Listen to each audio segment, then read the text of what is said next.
maayirka degmada Burco Cabdirasaaq Ibraahin Cabdi Hiiro ay wehelinayaan agaasimaha howlaha guud ee dawladda hoose ee degmada Burco Injineer Cabdiraxmaan Saleebaan Carab agaasimaha arrimaha bulshada taliyaha debdemiska Burco ayaa soo kormeeray suuqa weyn ee magaalada oo dawladda hoose ku sameynayso dib u habayn ballaaran si looga hortago khatar kasta oo soo wajahda suuqa ganacsiga ee Burco oo ah isha dhaqaale ee degmada kuna yaalaan sariibada ugu weyn magaalada bakhaarada kaydka iyo guud ahaanba ganacsiga kala duwan ee magaaladani Burco ayaa lahayn waqtigani goob ay ka galaan gaadiidka gurmadka hadiiba ay ka kacdo suuqa masiibada dabku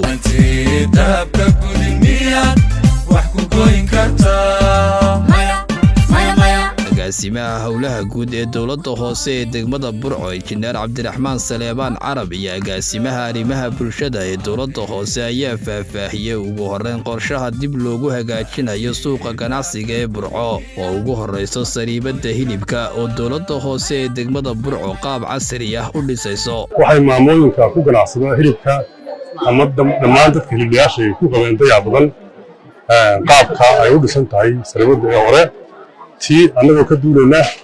waxaanu saaka dhagax dhigaynaa dib u dhis cusub oo lagu sameynayo sariibada hilibka saan hore soo sheegnay waxaana la sameynayaa la dayactirayaa darinji tahay waxa aan dhigi doonaa marmar special ah waxaanu dhammaan dayactiri doonaa qaybtii sare ee jingadii waxaa loo sameyn doonaa qaybihii ay hawada ka qaadanayeen filtrationkii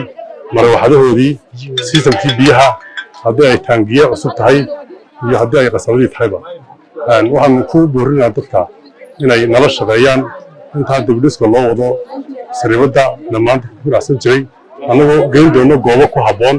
waanu diyaarinay ay ku ganacsan doonaan inta ay socoto shaqada sariibada spaceka u soo mari lahayn haddii ay tahay dhiskii loo soo marinayay spaceka laga dhisayeyba in dadku ay naga banneeyaan noo hoggaansamaan nagala shaqeeyaan ujeedada ugu weyn aan leenahay waxa weeyaan in dadka halkan ku ganacsanaya masaakiinta inay helaan meelo ku habboon ganacsigooda oo ku filan dadka magaalada ee u adeegaana ay halkan ka helaan cuntooyin iyo adeegyo fayo dhowr leh oo bad qabo caafimaadkoodu fiican yahay suuqan dib u casriyeyn baa lagu sameynayaa hooyooyinka halkan ku ganacsada dib baa loogu hagaajinayaa wadooyinkii baa loo sameynayaa aniguna inta halkan aanu ula socnaa wacyigelinta inaanu u sheegnay in wixii dhibaato dab keenaya hilibkan la shiilo iyo waxyaabaha dababka lagu shilo iyo meherado iyaguna dab shidaba jira iyaguna quraaca iyo arrimaha waxyaabo noocaas sameeya kuwa waxaanu ka wacyigelinayna inay iska ilaaliyaan meelaha kaantaro u sameeyaan meelaha ay waxyaabaha guban karaa dabku gaari karaa ay ka fogaadaan inuu soo jeedinaa sidoo kale waxaanu u soo jeedinaa in wadooyinka loo furayo ay furaan qaar ka mid ah ganacsatada suuqa Burco ayaa soo dhaweeyay dhankooda qorshaha dib loogu hagaajinayo suuqa weyn ee ganacsiga ee magaalada dawladdeeda sare iyo dawladdeeda dhexe iyo dawladdeeda hoose halkan sugan hogaaminaya maayarkii gobolka Togdheer Cabdirasaaq waan aad iyo aad baan ku salaamaynaa haddaan nay bahda hiliblaha ee bahweynta gobolka Togdheer waan kugu soo dhaweynaynaa wax qabadkaaga wixii aad hor noogu qabatay tan dambe aad noogu qabanayso aad iyo aad baan kaaga mahad celinaa ku kala nafaqo ee ku ganacsanayay sariibada weyn taasoo ay in badan laga xidhnaayeen wajahadaha iyo albaabada xooluhu looga soo galaan imakana ay noo timid dawladdeedii oo ay ka qabanayaan bilicdii magaalada wax ka qabanayaan annaguna aanu helayno meel ay nooga soo geli karaan xooluhu aanu ku ganacsan karno duqa degmada Burco Cabdirasaaq Ibraahin Cabdi Hiiro ayaa tilmaamay qorshaha horumarineed ee dawladda hoose u diyaarisay hagaajinta suuqa isagoona tilmaamay maayirku inay u hoggaansamaan ganacsatada kala duwan ee halkan ku ganacsada muddada 5 cisho ah ay u qabteen in ay kaga guuraan goobtani saaka waxaan joognaa suuqii magaalada Burco afaafkii sariibada ahaa kaasoo ay ku ganacsadaan badiba dadka magaalada Burco isla markaana suuqa ugu weyn halkan waxaa ku kulma sariibada hangarka khudradda ka guud ee hangarka magaalada ugu weyn bakhaarada khudradda kuwa dharka iyo badiba ganacsiyada kala duwan ay leeyihiin bulshada magaalada Burco maalmahanba waxaa jiray dhibaatooyin ka dhacaya suuqyada Somaliland iyo kuwa kale ee Soomaalida kuwaasoo ahaa gubashadana ay sababaysay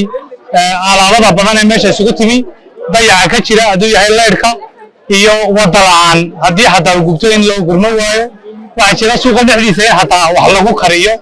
oo dadka suuqa dhexdiisa jooga aanay meel kale cunnada u doonanne qaarkoodna ay karsadaan kuwa kariya ay ka iibsadaan si hawlgalkaa loo galo muddadii aan joognay tirada 4 jeer baan isku daynay marna go'aan baan ka soo saaray muddaysan in la baneeyo suuqa oo guddi loo saaray kaas waxaa hor istaagay duruufihii ka dhacay dalka iyo magaalada taa awadeed haddii go'aanada la fulin lahaa waxaa laga yaaba lahayn dad badani noloshooda ay ku waayaan maadaama abaarana jireen duruufo kalena ay jireen sicir barana jiray taa markaa maanta go'aanka madambaysaanu sidnaa guddiyadii waa la sameeyey hadday kuwii hidibka iyo kuwii khudradda iyo kuwii suuqaba waxaanu isla garannay in hadhow intaynu wada ooyi lahayn qaadid debdebismeelu ka soo galo aynu waayi lahayn markaana isla barooro lahayn inagoo maamul iyo shacaba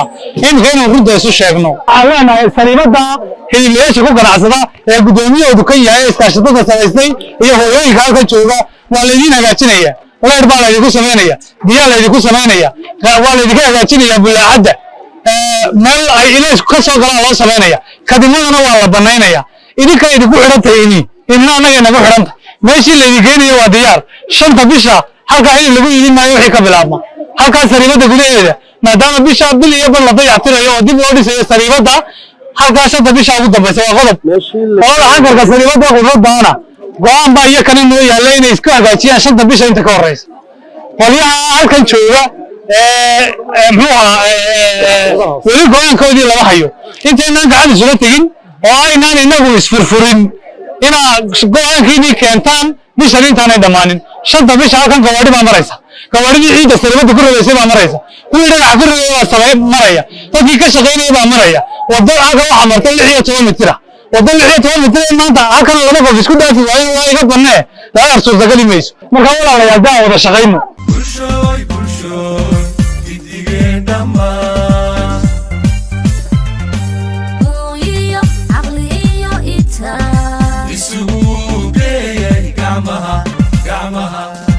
isugu